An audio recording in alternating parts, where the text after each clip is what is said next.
Hello everyone. Last topic जो हम bioinformatics 2 का देखने वाले हैं वो है parametric and non parametric test. देखिए, ये जो पैरामेट्रिक और नॉन पैरामेट्रिक टेस्ट है ये स्टैटिस्टिकल एनालिसिस का पार्ट है। मतलब ये एक स्टैटिस्टिकल टूल है जिससे हम डेटा को एनालाइज करते हैं। हमारे पास कुछ जो डेटाज होते हैं उनको हम स्टैटिस्टिकल वे में किस तरीके से एनालाइज करेंगे, उसके लिए दो तरीके के टेस्ट होते हैं हमारे पास, पैरामेट्रिक और नॉन पैरामेट्रिक दो। ठीक है, अब इनमें डिफरेंस आपको मैंने यहाँ लिख के बताए हुए हैं।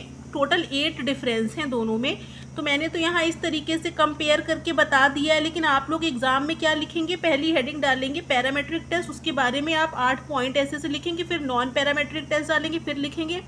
उससे आपका जो कंटेंट है वो थोड़ा बड़ा हुआ दिखाई पड़ेगा, तो उसको इसी तरीके से लिखिएगा। और जहाँ तक है parametric and non parametric test, ये 2 नंबर में आ सकता है, या अगर लॉन्ग में आएगा तो किसी न किसी क्वेश्चन के साथ लगा हुआ आएगा।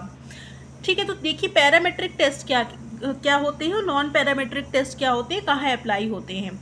देखिए, जब हमारे पास कोई रेंज दी हो, जैसे आपको बताया जाए कि 10 से 20 ईयर्स के कितने स्टूडेंट हैं, 20 से 30 ईयर्स के कितने स्टूडेंट हैं, एक रेंज दी हुई है ना, एक डिस्ट्रीब्यूशन दिया हुआ है आपको। तो जब इस तरीके के डेटा हमारे पास होते हैं, जो नॉर्मल डिस्ट्रीब्यूशन के डेटा होते हैं, तो हम पैरामेट्रिक टेस्ट लगाते हैं।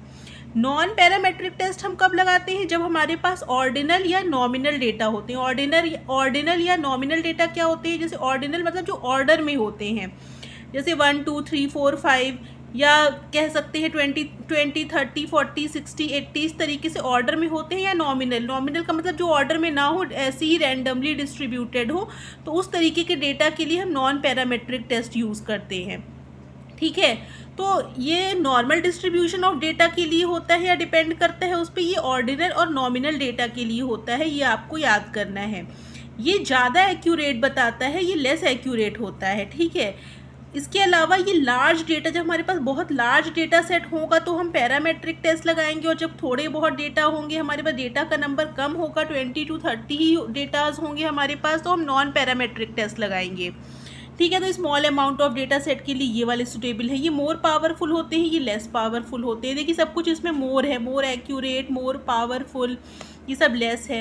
इसके एग्जाम्पल है टी टेस्ट, एनोवा। इसमें मैन वाइटने का नाम आप कैसे याद रखेंगे, अपने मन को साफ रखिए। मन को साफ रखने का मतलब मन को वाइट रखिए, तो मन वाइटने ऐसे करके आप याद कर सकते हैं रिलेट करके। ठीक है, ये मोर इफिशिएंट है, फिर से एक मोर आ गया, मोर एक्यूरेट, मोर पावरफुल, मोर इफिशिएंट, ये लेस है सब कुछ इसमें। ठीक है, लार्ज कैलकुलेशन की ज़रूरत पड़ती है, इसमें शॉर्ट कैलकुलेशन की ज़रूरत पड़ती है। तो ये लार्ज कैलकुलेशन जो होगा तो टाइम टेकिंग भी ये ज़्यादा होगा, तो आप लिख सकते हैं मोर टाइम टेकिंग। इसमें लिख सकते हैं लेस टाइम टेकिंग, तो शॉर्ट कैलकुलेशन यहाँ पे हो गया। अफेक्टेड बाय आउटलायर्स, मतलब ये जो हमारे जो आउटलायर्स डेटा होंगे, ठीक है, या जो रेंज एक्सट्रीम पॉइंट वाले जो डेटा होंगे उससे ये अफेक्टेड होते हैं। ये एक्सट्रीम पॉइंट के डेटा से अफेक्टेड नहीं होते, तो लेस अफेक्टेड बाय आउटलायर्स या आउटसाइड डेटा भी आप इसमें लिख सकते हैं। तो ये 8 पॉइंट हैं, ज़्यादा अभी आपको मैं बता नहीं रही हूँ उसके बारे में, क्योंकि अभी आपको और भी सब चीज़ें पढ़नी है। लेकिन ये थोड़ा बहुत मैटर मैंने यहाँ पे बता दी है, जिससे अगर ये आ जाए तो आप लोग छोड़ के ना आए, क्योंकि ये क्वेश्चन एक बार आ चुका है, तो ये आपको छोड़ के नहीं जाना है। तो इसको आप लोग लास्ट में एक और बार देख लीजिएगा। ठीक है, तो आई थिंक अब आप लोगों के लिए ज़्यादा टाइम बचा नहीं है, तो अब जितना पढ़ लिया उसी को रिवाइज़ करिए। बहुत ज़्यादा नई चीज़ें पढ़ने के लिए आप लोग परेशान मत होइए।